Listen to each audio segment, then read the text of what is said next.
Juan capítulo 16, vamos a leer del versículo 5 al 11. Dice: pero ahora voy al que me envió, y ninguno de vosotros me pregunta a dónde vas.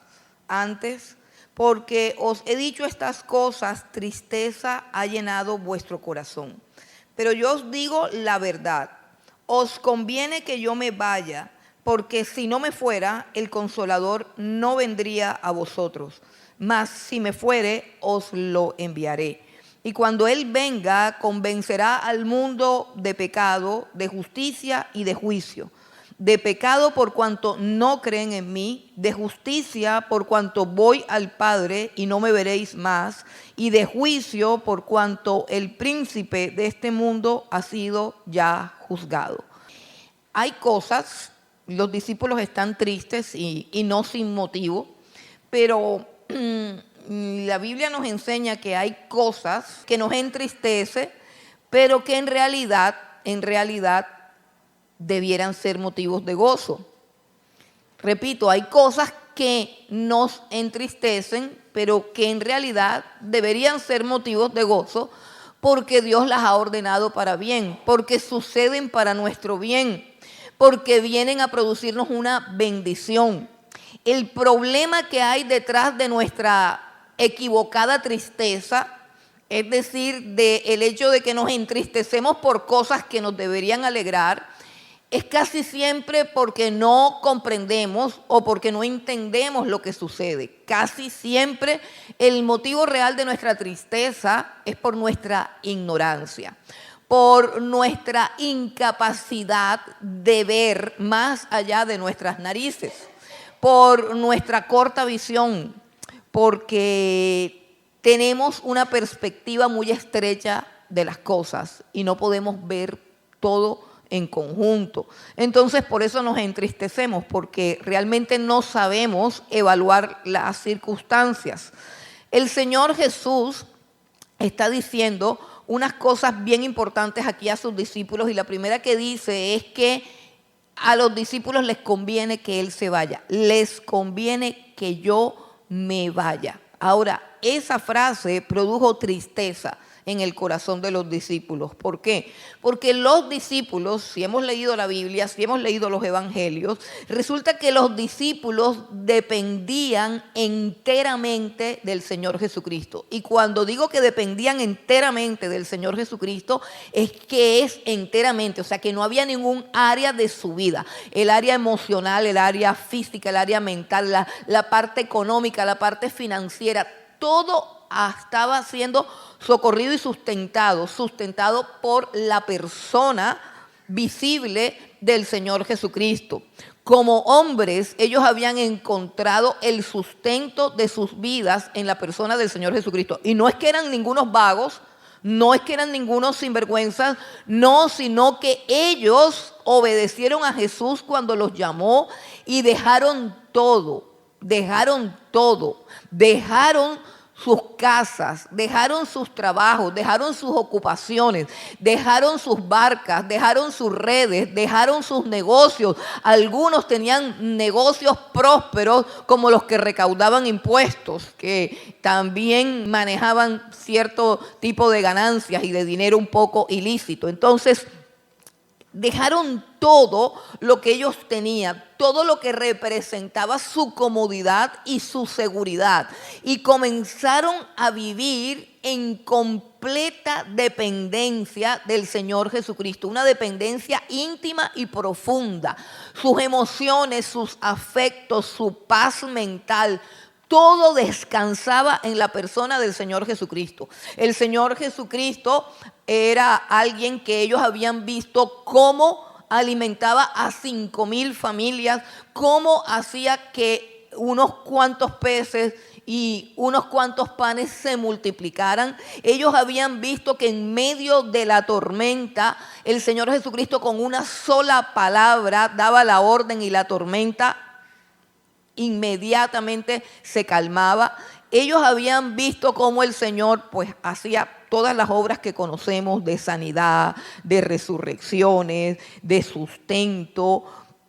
Habían entendido algo que la Biblia nos enseña y que nos cuesta entender, y es que en Cristo Jesús, estando allí, tenían una experiencia de plenitud, una experiencia de que estaban completos. Juan, uno de los discípulos, escribió acerca de Jesús: vimos su gloria y de su plenitud tomamos todos. O sea que, añadido a todos los beneficios materiales y espirituales que la presencia física de Jesús les aportaba en su vida, también estaba el placer y el gozo de verlo, de contemplarlo y de escucharlo. Así que ese asunto de que Jesús dice que se va, en su mente, incapaz todavía de comprender lo que estaba haciendo Dios en sus vidas, en su mente significaba algo así como su ruina, algo así como que se acabó todo, algo así como que invertimos todo y perdimos todo. Ellos no podían sopesar la idea de no vivir sin la presencia física del Señor Jesucristo. Para ellos era perderlo todo. Pero ¿cómo podían ellos entender que estos 3 años al lado de Jesús, que para ellos con total seguridad y con base en lo que escriben todos ellos, fueron los 3 años más gloriosos, más hermosos de su vida? ¿Cómo ellos podían llegar a entender que lo que venía era mejor que eso? ¿Cómo podían ellos llegar a pensar de manera natural que el tiempo que les esperaba era un tiempo mucho más grande, mucho más glorioso, mucho más fructífero, mucho más poderoso? Y realmente así fue, porque si nosotros vemos al Pedro que está allí con Jesús, Pedro es un hombre que todavía no sabe permanecer en la presencia de Dios por 1 hora. Jesús le dijo a todos sus discípulos, incluido a Pedro, ni siquiera han podido velar 1 hora en oración. Pedro fue un hombre que no tuvo el carácter y la valentía de confesar el nombre de Jesús y 3 veces lo negó. ¿Cómo un hombre que está en esa debilidad moral y espiritual puede llegar a pensar, en medio de esa debilidad, que él un día se iba a levantar, como se levantó en el aposento alto, a predicar con aquel denuedo, con aquella autoridad y con aquella claridad, y sobre todo un mensaje tan radical? Este hombre que en otro tiempo se escondió y dijo: yo no conozco a Jesús, ahora enfrenta a más de 5,000 personas agolpadas alrededor del aposento alto, y él les dice: ustedes mataron al justo, ustedes mataron al autor de la vida, ahora arrepiéntanse. Y comenzó a exponer todas las escrituras con denuedo, con autoridad y sin temor. Y el resultado de esa predicación se constituye en uno de los avivamientos más grandes. En ese día se convirtieron 3,000 personas. La Biblia dice que 3,000 personas compungidas de corazón le decían a Pedro: dinos qué tenemos que hacer. Y él decía: lo que tienen que hacer es arrepentirse. Un mensaje que quizás es muy diferente al que se escucha en las iglesias hoy en día. ¿Qué iba a pensar Pedro? Que su sola sombra sanaría enfermos. Porque así lo dice la Escritura, que cuando Pedro iba caminando, los enfermos se ponían a un lado para que cuando la sombra de él pasara, la sombra sanaba enfermos. ¿Qué iba a pensar Pedro, por ejemplo, siendo él tan cobarde, tan miedoso, que el cojo que estaba en la puerta del templo, al cual él veía todos los días pidiendo plata, él lo iba a levantar? Diciéndole, mirándole a los ojos: yo plata no tengo, dinero no tengo, pero hay algo que tengo poder para levantarte, tengo poder para que tu vida sea transformada. ¿Qué podría pensar en ese momento esos hombres asustados? Y tomo el ejemplo de Pedro porque es que se habla mucho acerca de las hazañas de Pedro, el más cobarde, el que le negó al Señor Jesucristo, el más imprudente, pero cuántas cosas gloriosas no hizo. Hay un pasaje en la Biblia que dice que un día lo apresaron y mataron a Jacobo, otro de los discípulos del Señor, y lo apresaron a él porque los fariseos se alegraron de que Herodes hubiese ejecutado a Jacobo. Y dijo, como les gustó y tengo a toda la gente feliz, ahora voy a matar al cabecilla de la secta, voy a matar a Pedro. Y mandó a que apresaran a Pedro. Y la Biblia dice que este hombre seleccionó 4 grupos de 4 soldados, o sea, 16 soldados para que custodiaran a Pedro. Y la Biblia dice que él en la noche, en la cárcel, mientras 16 soldados lo vigilaban y aún en cadenas, el apóstol Pedro dormía plácida y tranquilamente, mientras por allá buscaban la hora y la fecha de cómo lo iban a ejecutar. Ellos no podrían pensar la vida que empezarían a vivir, y todo porque Jesús les está diciendo, les conviene que me vaya.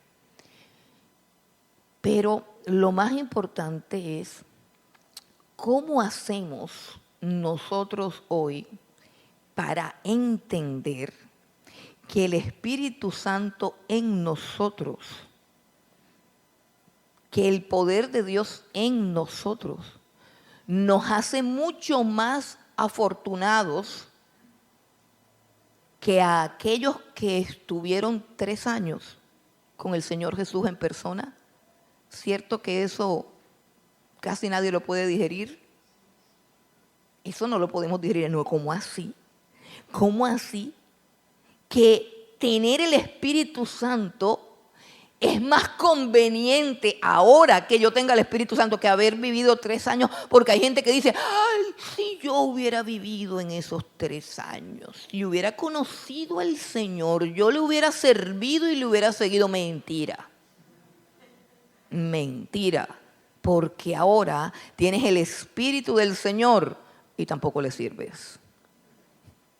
El Espíritu del Señor no anda por ahí caminando, sino dentro de ti, y tampoco le sirves. Ya no es Jesús aquel que se durmió, despiértenlo porque la barca se hunde. No, no.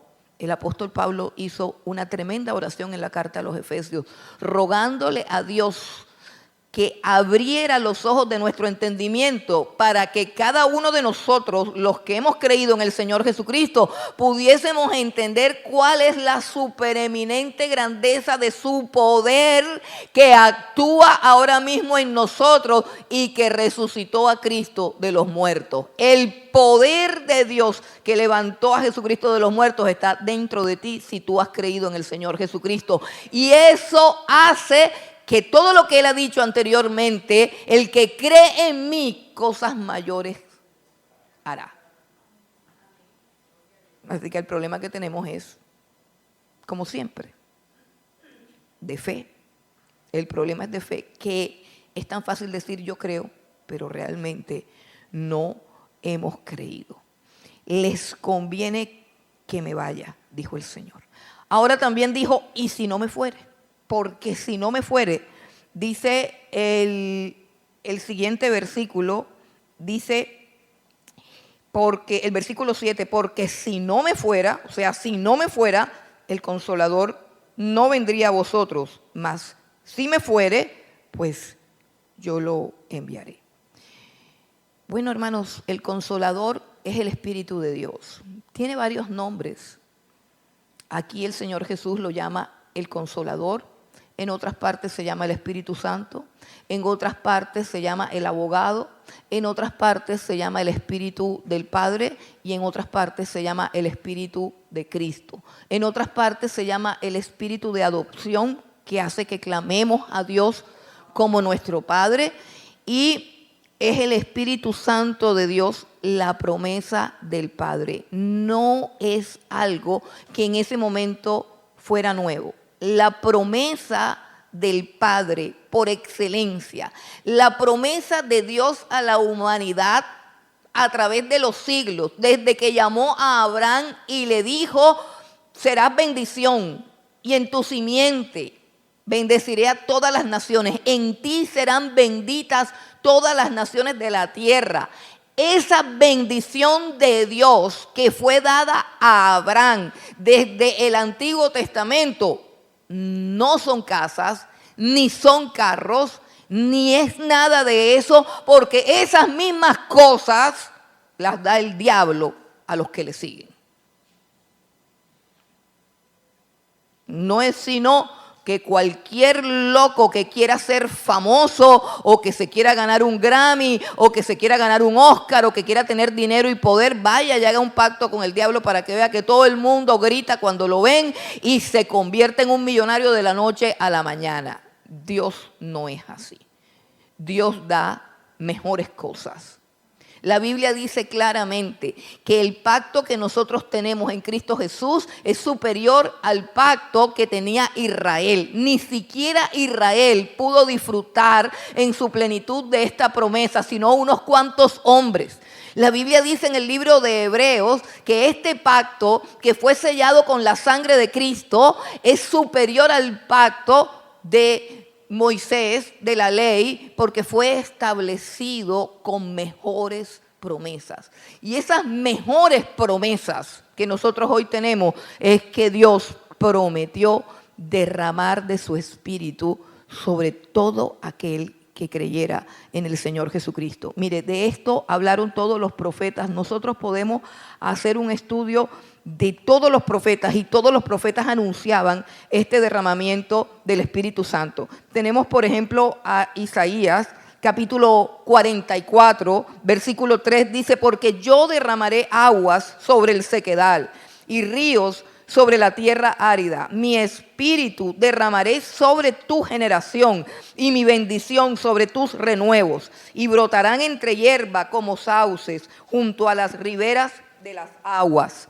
Este dirá: yo soy de Jehová. El otro se llamará del nombre de Jacob. Y otro escribirá con su mano a Jehová y se apellidará con el nombre de Israel. Nada de eso que está escrito ahí se cumplió en el pueblo de Israel. Eso se cumplió en la iglesia del Señor Jesucristo, cuando descendió el Espíritu Santo en Pentecostés. ¿Gracias a qué? A que Cristo se había ido a presentarse ante el Padre. También el profeta Joel dijo: y derramaré de mi espíritu sobre toda carne, y vuestros hijos tendrán sueños, y vuestros hijos tendrán visiones, y los siervos y las siervas profetizarán, y los ancianos, y todo el mundo será lleno del Espíritu Santo. Es la promesa más grande que puede haber hecho Dios, su mismo espíritu, su presencia, o como lo dice el apóstol Pedro de una manera tremendamente gloriosa, que Él nos ha hecho participantes de la naturaleza divina. Participantes de la naturaleza divina, pero que se note, hermano, porque nadie puede participar de la naturaleza divina y que eso no se note. El Espíritu Santo sobre mi vida y en mi vida es la cosa más grande y más valiosa que puede tener una persona, a la que puede aspirar cualquier ser humano, y es lo más grande y lo más valioso que Dios pudo ofrecer. Cuando el Señor Jesucristo vino aquí a la tierra y comienza su vida pública, Él dice, habla de una profecía cumplida en Él en Isaías 61, cuando dice: el Espíritu de Dios está sobre mí, porque me ha ungido Dios para vendar a los que tienen el corazón quebrantado, para libertar las almas que están cautivas, para darle vista a los ciegos, para proclamar el año de la buena voluntad de Dios. Y ese espíritu lo ha dado Dios a la iglesia. ¿Para qué? Para que haga esas mismas cosas. Para que haga esas mismas cosas. ¿Por qué el Espíritu Santo no podía venir si Cristo se quedaba? Bueno, hay varias razones. La primera de ellas es que el Espíritu Santo en la vida de una persona es como el sello de Dios. Es un sello de aprobación divina. Eso es lo que es el Espíritu Santo. Cuando Dios coloca su Espíritu sobre esta persona, dice: esta persona es mía, es mi sello. La estoy tomando como posesión, la estoy respaldando, la estoy avalando, la estoy aprobando y estoy diciendo: es mía, y la apruebo en todo. Y eso se vio cuando el Señor Jesucristo se bautiza en el río Jordán. Y hay una voz en los cielos que dice: este es mi Hijo amado. Pero lo importante es que el Espíritu de Dios descendió sobre Jesús. Recibir el Espíritu de Dios es que Dios nos dice que somos de Él y que nos ha aceptado delante de su trono y delante de su presencia. Y sabemos perfectamente que estamos hablando de un Dios santo. Estamos hablando de un Dios justo, que no acepta a ningún pecador, que no sella con el Espíritu Santo a ningún pecador, que no va a negociar ni su gloria, ni su justicia, ni su santidad. Eso del carácter de Dios no es negociable. Dios no va a cambiar para adaptarse a tu vida. Tú tienes que cambiar o Dios te tiene que cambiar a ti para que tú puedas participar de su vida. Para que tú puedas participar de su vida. Así que Dios no negocia su santidad. La Biblia dice en 2 de Timoteo capítulo 2 versículo 19 que el fundamento de Dios está firme teniendo este sello. Conoce Dios a los que son suyos y se han apartado de iniquidad todos los que invocan su nombre. Los que invocan su nombre sin apartarse de la iniquidad ni son suyos ni son verdaderos. Así de simple y de sencillo. Dios no negocia con su santidad. Dios no limita su justicia. Y toda la humanidad, escúchame bien, toda la humanidad está bajo pecado.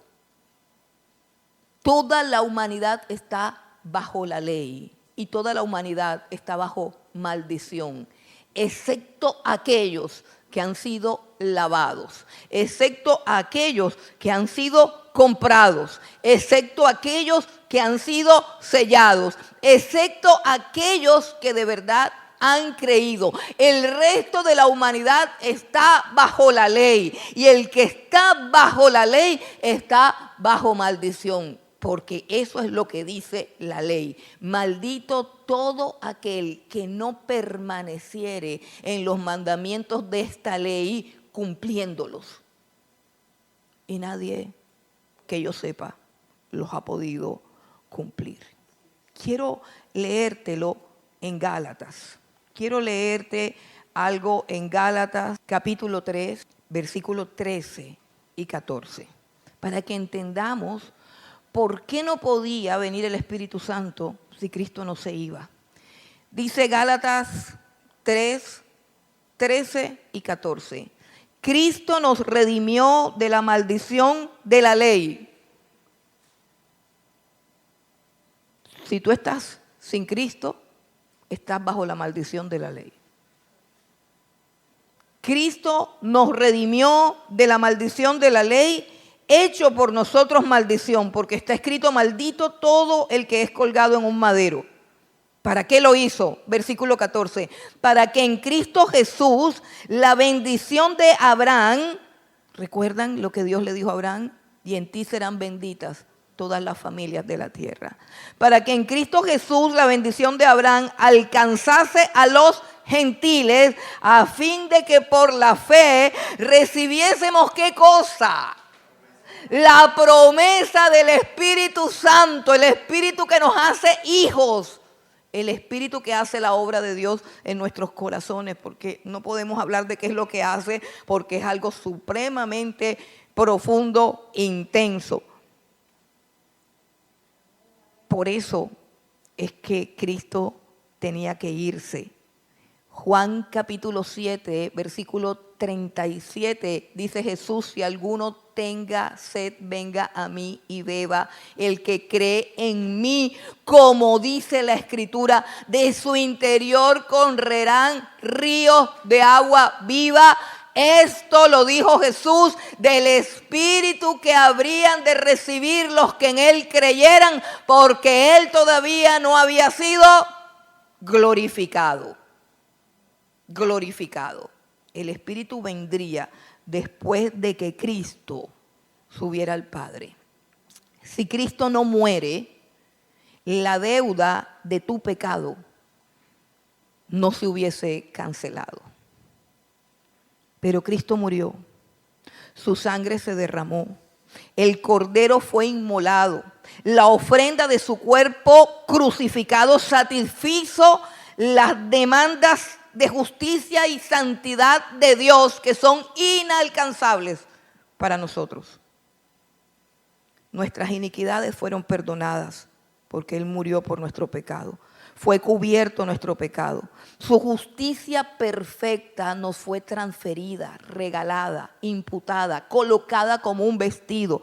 Su justicia perfecta nos cubrió. Y ahora, dice la Escritura, que somos aceptos en el amado. Ahora le pertenecemos a Jesús. Él nos compró con su sangre. Él nos limpió con su sangre.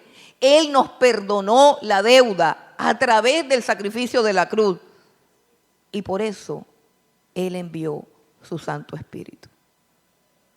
Nadie puede cumplir la justicia de la ley. Yo sé que todas las religiones proclaman que hay que ser bueno.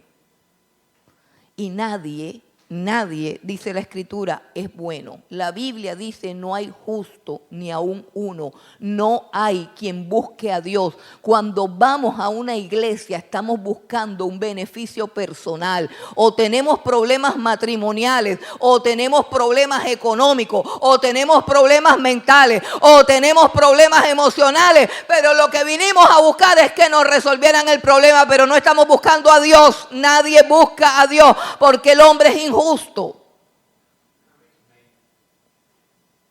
Porque el hombre es injusto. Dios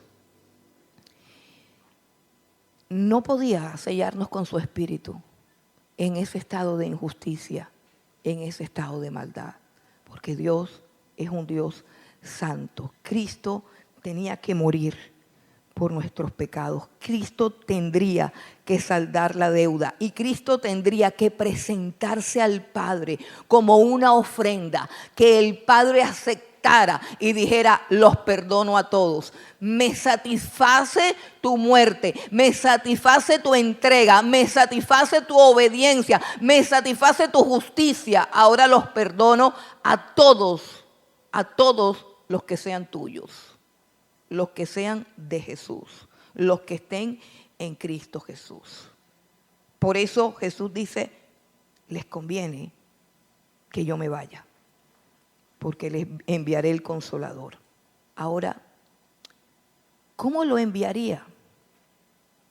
¿Cómo lo enviaría? Esa es una pregunta interesante porque a menudo se tejen muchas cosas místicas y extrañas acerca de ¿cómo viene el Espíritu Santo? ¿Cómo lo envió? Pues primeramente, de la manera más simple y sencilla, los envió a sus discípulos.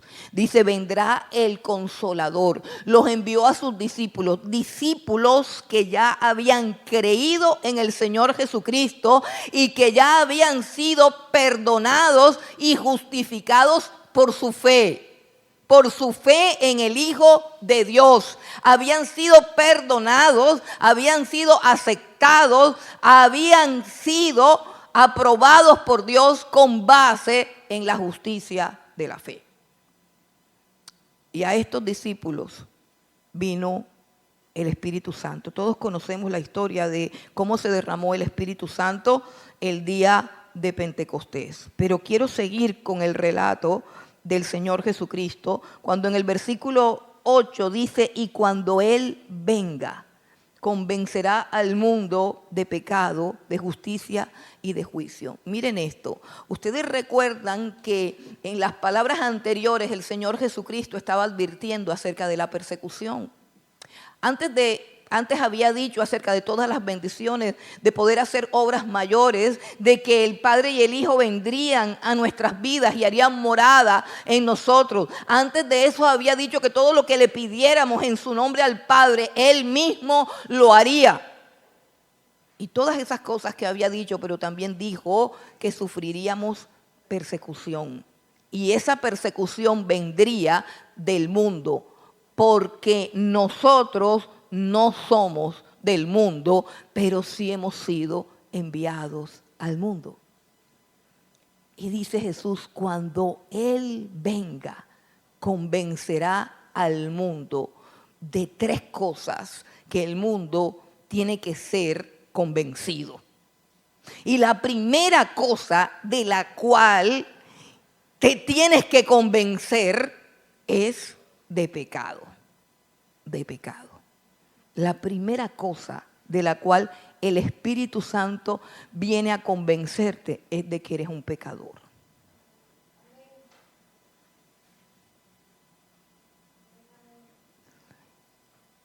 Es la obra del Espíritu Santo. Convencer al mundo de pecado. Todo ser humano pecador, además de pecador, tiene un problema todavía más grande que su pecado. Y es que está convencido de que no es pecador. Todo ser humano tiene una capacidad de excusar su pecado. O sea, junto con el pecado vino la irresponsabilidad, la incapacidad. O sea, junto con el pecado vino una atrofia de conciencia. Dios le pregunta a Adán, que fue al que le entregaron todo, Adán, al que le entregaron y lo pusieron ahí en autoridad, ¿cierto? Hasta ahí todos estamos de acuerdo. Dios le pregunta, ¿qué hiciste? Oye, pero hermano, pero si la respuesta es sencilla, si te preguntan qué hiciste, ¿qué tienes que contestar? Pues lo que tú hiciste. Tú no puedes contestar lo que hizo el otro. ¿Sí entiendes? Si a ti te preguntan tú qué hiciste, tú no puedes contestar qué hizo tu abuela. Si a ti te preguntan tú qué hiciste, tú no puedes contestar qué hizo tu mamá. Es qué hiciste tú. Hermano, pero la tendencia del pecador es que cada vez que alguien le pregunta a un pecador qué hiciste, inmediatamente habla de otra persona. Inmediatamente habla de otra persona. Hermano, eso es para todo. La excusa es la herramienta de todo ser humano caído. ¿Por qué no viniste al culto el domingo pasado? Porque mi mamá, porque llegó mi tía, porque el médico, pero nada tiene que ver contigo. Nada, siempre tiene que ver con otro. Siempre tiene que ver con otro. Todo lo que sucede, porque eso está sucio, porque el niño pasó. Tan fácil que decir, ¿por qué está sucio? Hombre, porque no lo he limpiado. O sea, ¿por qué eso está sucio? O sea, si yo te pregunto a ti, ¿por qué eso está sucio? Y tú eres el encargado de limpiarlo. Es que lo que pasa es que llegó allá Isaac y... No, es que no lo has limpiado. Pero, hermano, eso no hace parte de la naturaleza humana porque el ser humano es pecador. Porque el ser humano es pecador. Y el ser humano confunde el pecado con ser víctima. El pecador siempre es víctima de todo el mundo. La mujer que me diste. Y la mujer, la serpiente. La serpiente es lo más honesto que hubo ahí porque no le echó la culpa a nadie. La serpiente dijo, fui yo y qué. Por eso es que el ser humano puede ser hasta peor que el mismo diablo. Peor que el diablo fueron todos dos. El único, ahí en ese punto el único que no mintió fue el diablo. Él dijo, fui yo, aquí estoy. Hermanos, es que la gente, por ejemplo, si tú le preguntas a un ladrón por qué es ladrón, él no te va a contestar que es que a él le gusta robar. Él te va a decir que es ladrón por el sistema político que hay. Porque su padre era borracho, porque su mamá lo abandonó, porque hay mucha injusticia en esta tierra. Si tú le preguntas a un violador por qué viola, es que a mí me violaron cuando era chiquito. Y así yo te pego porque a mí me pego. O ¿por qué tu esposo es un irresponsable, un sinvergüenza que no trabaja? Es que él tiene problemas con el niño interior. ¿No? Necesita un psicólogo. Y la del problema soy yo que no manejo la situación. que yo pretendo exigirle a una persona adulta que se comporte como una persona adulta, pero es que él en su niñez no le compraron el trencito que quería y eso lo traumatizó toda la vida. Y así estamos criando a los hijos de ahora. No le grites porque se aturde, no le pegues porque se traumatice, no le pegues, hermano, alcen la mano a todos los que les han pegado para ver cuántos traumatizados aquí. Hay un poco de manos aquí que yo sé que nunca les han pegado, no las levanto. Hay mamás aquí que yo conozco que nunca le han pegado a nadie. Entonces, hermanos, dejemos la bobada. El problema es el pecado que cauteriza la conciencia. Eso por un lado. Y por otra parte, es que la palabra pecado es un término extraño. Exactamente, en todo caso, hermanos, la palabra pecado no se entiende. ¿Eso qué significa? Es una palabra extraña, es una palabra rara. Mira, por ejemplo, ahora nadie es dueño de ese celular, nadie. Nadie recuerda haber puesto ese timbre. Bueno, hermanos, continuemos. Hermanos, por ahí hay un meme que cuenta una historia. No sé cuántos han escuchado eso. Cuenta una historia. Y eso, ay, cómo le gusta a la iglesia eso. Un día, un hombre estaba en la iglesia. Lo habían llevado a la iglesia. Y el celular sonó.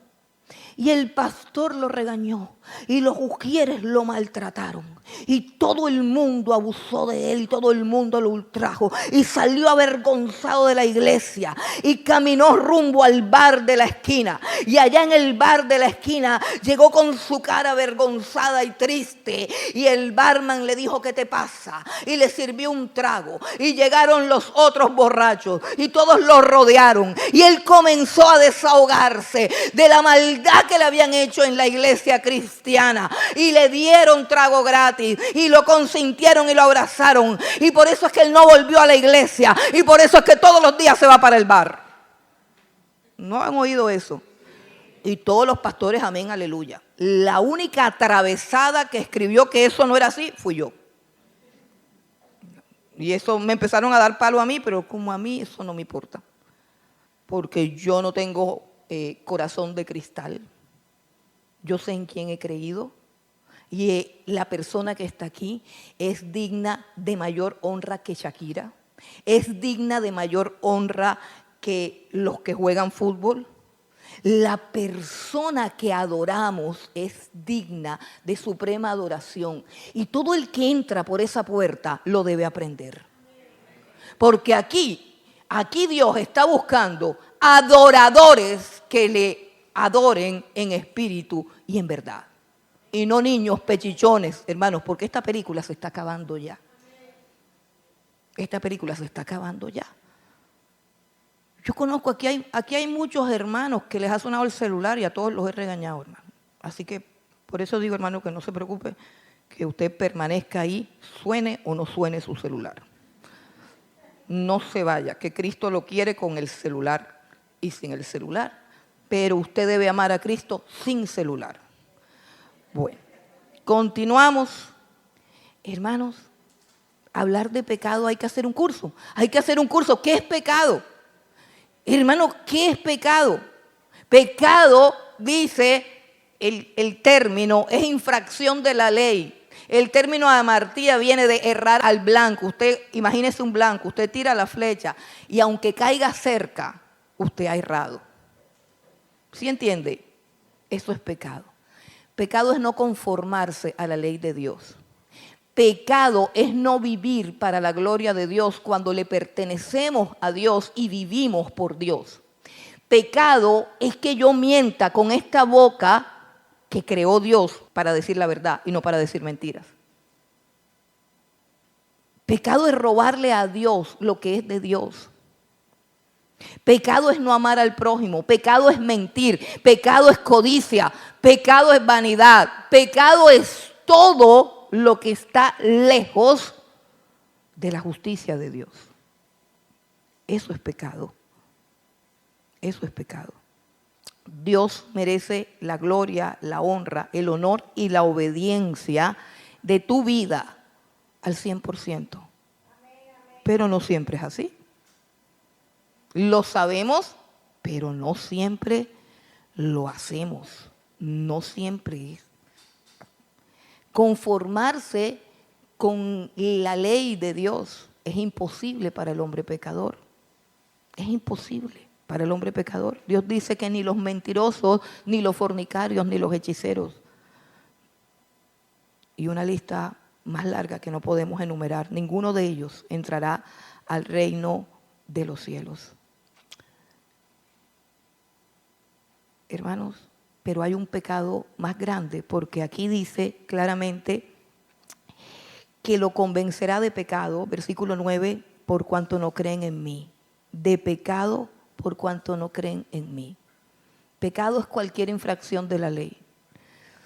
Pero hay un pecado que te lleva a la perdición eternamente. Hay un pecado que no puede ser perdonado. Hay un pecado con el cual estás automáticamente condenado, eternamente condenado. Y es el pecado de no creer en el Señor Jesucristo. Jesús dice en Juan capítulo 3, esta es la condenación, que la luz vino al mundo. ¿Quién es la luz? Jesucristo dijo, yo soy la luz del mundo. Esta es la condenación, que la luz vino al mundo, pero los hombres amaron más las tinieblas que la luz, porque sus obras eran malas. Pecado es desechar a Cristo. Pecado es que Cristo te llama y tú no le obedeces. Eso es pecado, y ese es el pecado que va a llevar a los hombres a la condenación eterna. ¿Por qué? Porque todo pecado diferente a ese puede ser perdonado. Pero si no has creído en el Señor Jesucristo, todos los pecados te serán contados, y ese pecado de haber rechazado a Jesús, que es infinitamente más grande que todas las maldades que se hayan cometido sobre la tierra, te será añadido en el día del juicio. Por eso la condenación de los que no creen en Jesús es eterna e insoportable. Ese es el peor pecado. Hermano, cuando nosotros nos convertimos a Cristo, el que se haya convertido a Cristo, lo que más duele cuando nos volvemos a Jesús es que casi siempre nos damos cuenta que Él nos ha estado llamando desde hace mucho tiempo y no le hemos obedecido.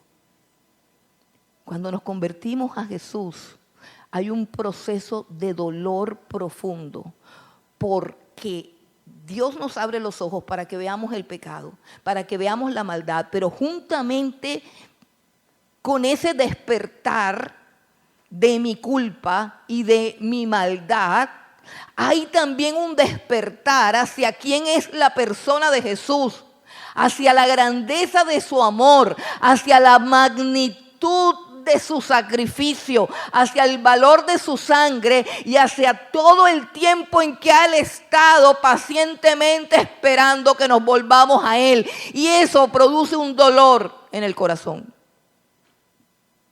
Saber que lo hemos desechado por tanto tiempo, porque ese es el pecado más grande que se puede cometer. Cuando el Espíritu de Dios venga, convencerá al mundo de pecado, de justicia también. Dice, convencerá al mundo de pecado, de justicia y de juicio. De justicia, por cuanto voy al Padre, no me veréis más. Justicia es otro término, porque es que estamos viviendo en una sociedad donde todo es relativo. Tu verdad, mi verdad, tu percepción, mi percepción, y toda mentira tiene que ser respetada. Todo engaño tiene que ser respetado. Si tú crees o te autopercibes como una vaca, hay que respetar tu autopercepción. Si te autopercibes como hombre siendo mujer o lo contrario, hay que respetar la autopercepción. La única verdad que en esta tierra no es respetada es que Jesucristo es el Señor. Esa es la única verdad que es blasfemada, que es perseguida. Esa es la única verdad que la gente no soporta escuchar y que no van a tolerar nunca. Pero de resto, todas las otras verdades, sí, pobrecitos ellos. Convencer al mundo de justicia es algo que solamente puede hacer el Espíritu Santo. ¿Qué es justicia? ¿Qué es justicia? Bueno, la definición más simple y elemental de justicia es darle a cada quien lo que realmente se merece. Eso es justicia. Y ninguno de los que estamos aquí hemos recibido justicia. Ninguno. ¿Te han cobrado por cada mentira que has dicho? No.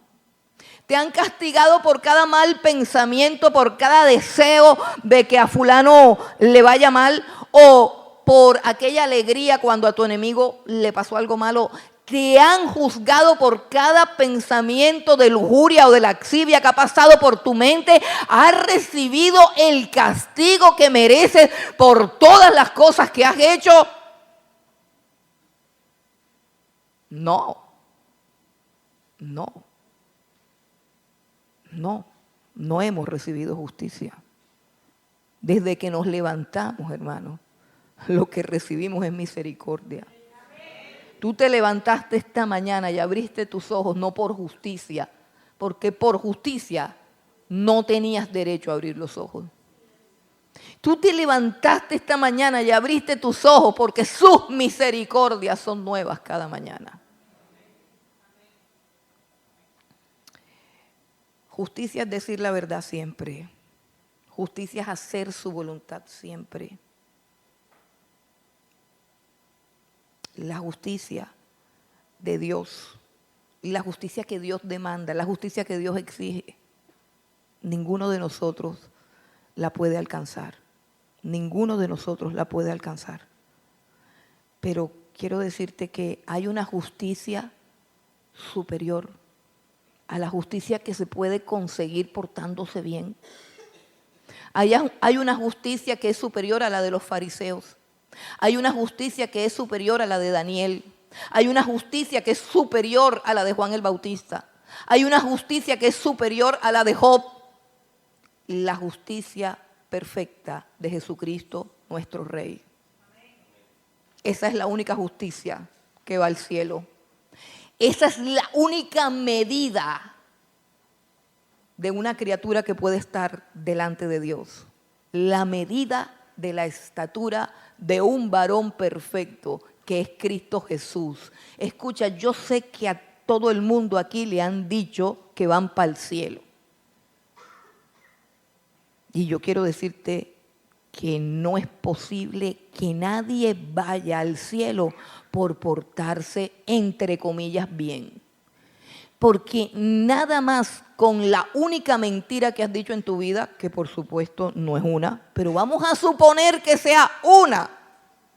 Por supuesto que tú ni te acuerdas cuántas veces has mentido. Yo tampoco. Una sola mentira delante de Dios te hace mentiroso. Y los mentirosos no van para el cielo. Así que la única justicia que va al cielo, y es lo que Jesús está diciendo, el Espíritu de Dios te va a convencer de justicia por cuanto yo voy al Padre. Te va a convencer que hay una justicia que tú necesitas, que es la justicia de Jesús. Sin esa justicia no puedes ir delante de Dios. Sin esa justicia no puedes ser aceptado delante de Dios. La justicia perfecta del Señor Jesucristo que nos es imputada, que nos es regalada, solamente porque por creer. Pero tú tienes que ser convencido de esa justicia, de la grandeza, de la impecabilidad de la persona del Señor Jesucristo. Esa es la única justicia que te puede llevar al cielo. Y para llegar allá, solamente el Espíritu Santo te puede convencer de esa justicia. Justicia. Miren que son palabras términos que hay que recoger porque no están de moda, repito, obsoletos, arcaicos y retirados aún hasta de los púlpitos por ser muy ofensivos. Pecado, justicia y viene otro peor, juicio. Juicio. La iglesia se ha hecho enemiga del juicio. No juzguen a nadie, no juzguen a nadie. Hace poquito otro cantante famoso, porque es que están de moda los cantantes, precisamente porque, mire, el politólogo Agustín Laje explica claramente que estamos en una sociedad tan cabeza hueca, que para definir los parámetros de la verdad o de la moral, entrevistan a los cantantes. O sea, personas como Bad Bunny, personas como Miley Cyrus, o sea, todas esas cantantes, o sea, lo que ellas digan, vamos a ver qué van a decir. Bueno, ¿qué van a decir si son drogadictos? ¿Qué van a decir si ellos no saben nada? Pero lo que ellos digan es lo que marca la pauta. La iglesia está igual. Se olvidó de los maestros, se olvidó de los teólogos y entonces vamos a entrevistar a este cantante así de la talla de los creadores de No aceptamos un no por respuesta, cosas así. Entonces vamos a preguntarle a fulano de tal, pero si es un cantante, graba disco, le dan Grammy, o sea que el mundo sí lo quiere. Y Jesús dijo, si el mundo los aborrece es porque no son del mundo. Eso, hermano, eso es un silogismo claro. A Jesús le faltó decir entonces, pero no era necesario. Si el mundo te ama, no, pero él dijo, si el mundo te aborrece es porque no eres del mundo, porque a mí también me han aborrecido. Y si tú eres siervo mío, pues te van a aborrecer. Pero si tú fueras del mundo, el mundo amaría lo suyo. Bueno, entonces ahora le preguntan a los cantantes que cantan canciones cristianas, pero que a través de los Grammys y de todo lo que se han ganado, pues yo deduzco en la palabra de Dios que son del mundo. Ay, pero ¿cómo? Si esos señores cantan, sí, pero yo deduzco que son del mundo porque el Grammy los ama. Y yo no tengo ningún problema en cantar las cosas que ellos cantan si son bíblicas. Pero yo no los voy a entrevistar para que ellos me digan cómo son las cosas. Porque aquí hay un libro que dice cómo son las cosas. Entonces uno de esos cantantes hace poquito dijo que la música no tenía género. Palabra favorita del mundo en el que vivimos. Género. Género. Entonces dijo que la música no tenía género y que no podíamos juzgar ningún ritmo. No podemos juzgar ningún ritmo. Caramba, yo no puedo juzgar qué clase de música tocarán en el cielo. ¿Será que yo no tengo suficientemente discernimiento espiritual para tener claro que en el cielo no hay reggaetón? Es más, que el cielo dejaría de ser cielo y se convertiría en un infierno si cantaran reggaetón. No podemos juzgar los géneros musicales. No podemos, porque la música no tiene género. Sí tiene, hermano. La música es un lenguaje. Escuche a los teólogos y a los músicos. Y hay una cosa que se llama teología de la música. Cuando en mis tiempos los pastores estudiábamos, porque ahora los pastores ya no estudian, pero en mis tiempos los pastores teníamos que estudiar y estudiábamos teología de la música. Y la música es un lenguaje. Si usted escucha una trompeta con voz fúnebre, con sonido fúnebre, usted no está pensando que lo están llamando para una fiesta. Usted sabe que se murió alguien. ¿Por qué? Porque la música es un lenguaje. Por eso es que el apóstol Pablo escribió diciendo que si la flauta da un sonido incierto, no se pueden juntar para la batalla, porque los sonidos solos, sin letra, tienen lenguaje. No, pero no podemos ni siquiera juzgar la música. Así que pongamos cualquier música y adoremos con cualquier música profana a un Dios santo. Eso es una cosa, hermano, tremendamente absurda. Completamente absurda. Hay una justicia perfecta, que es la justicia de Jesús. Y hay también un juicio de parte de Dios. Ven conmigo a Juan, dice, y de juicio, versículo 11, Juan 16, 11, y de juicio convencerá al mundo de pecado, de justicia y de juicio. Juicio. Y tenemos y necesitamos la obra del Espíritu Santo para que nosotros aceptemos esa palabra, juicio. Dios es un Dios que juzga. Y nosotros hemos sido llamados a juzgar entre lo bueno y lo malo. Dice, y de juicio por cuanto el príncipe de este mundo ha sido ya juzgado. Ven conmigo al capítulo 12, retrocede al capítulo 12 de Juan y mira lo que Jesús dice en el capítulo 12, el versículo 31.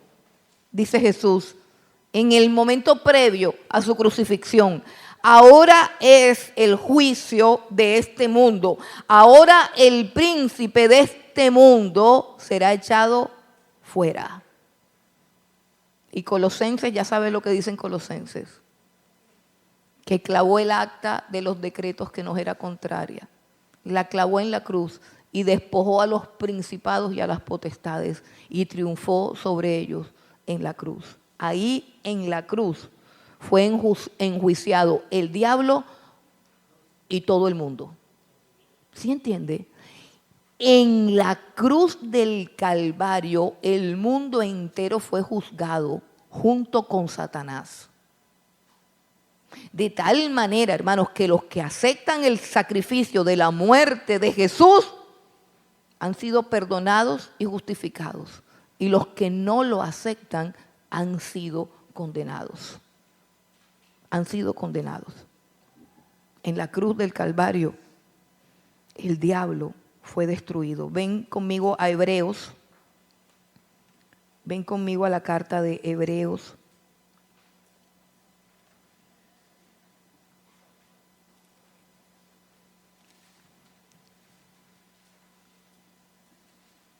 Capítulo 2 de Hebreos. Versículo 14.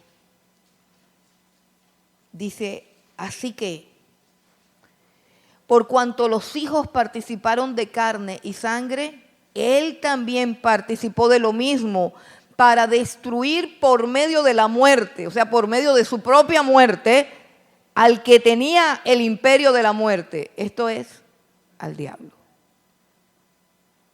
Vamos a leerlo de nuevo. Dice, así que, por cuanto los hijos participaron de carne y sangre, él también participó de lo mismo, Jesús, para destruir por medio de la muerte al que tenía el imperio de la muerte, esto es, al diablo, y librar a todos los que por el temor de la muerte estaban durante toda la vida sujetos a servidumbre.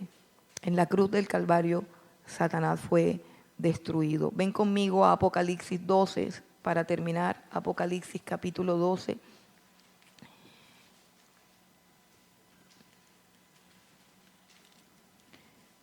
Versículo 10.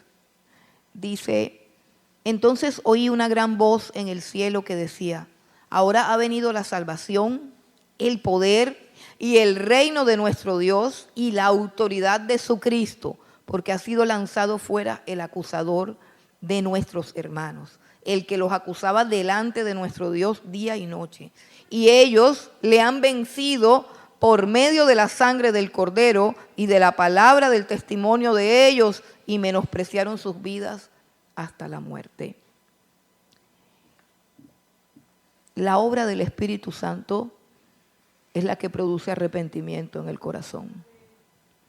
La obra del Espíritu Santo ha sido ridiculizada, burlada. Esa es una obra de Satanás.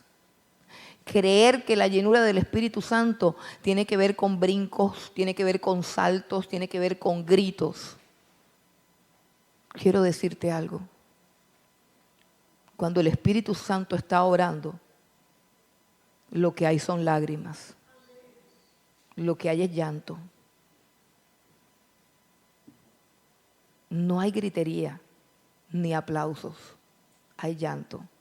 Porque si el Espíritu de Dios viene a tu vida, es a convencerte de pecado, de justicia y de juicio. Si el Espíritu de Dios viene a tu vida, viene para que te arrepientas, porque el arrepentimiento es la única manera de alcanzar el perdón, la gracia y la misericordia de Dios. Si tú quieres ser lleno del Espíritu Santo, tú tienes que entender qué es lo que Él quiere hacer en tu vida.